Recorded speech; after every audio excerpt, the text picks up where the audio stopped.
preiskovalni organ v postopku od trenutka, ko začne s preiskavo, vkolikor naleti na dejstva, ki bi lahko tisti trenutek ogrožala varnost letalstva, naprav kakorkoli odreagira na način, ki se mu reče varnostni ukrep.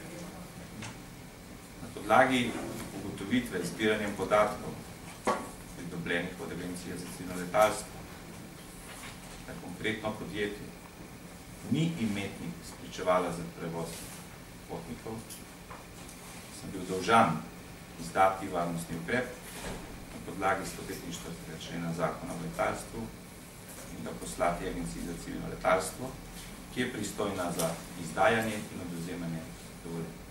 Agencija za civilno letalstvo je takoj odreagirala in objavila zadevo na letalsko običajen način. Glede, nismo čisto prezemljeni, mi lahko letimo samo komercialno, kar tudi do zdaj nismo prav zelo, ko bi rekel, zadovoljeni, da bi lahko to dejavnost izvajali.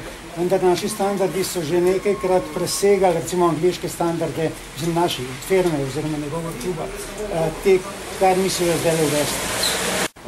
Sama letalska zveza, ki je pa nosilec stroke, to se pravi pilotov, kvalitete pilotov, bo pa v kratkem, se pravi že naslednji teden, imela varnostni, najprej Komisija za varnost bo razpravljala, ne v konkretni nesreči, ampak sploh v situaciji balonarstva v Sloveniji, in potem v soboto imamo vsi balonarji varnostni seminar na to temo in sploh postopke v sili ponovno obnovimo. To bo nek refreshment test, s katerim bojo vsi piloti dokazali, da obvladajo te situacije, ki niso običajne.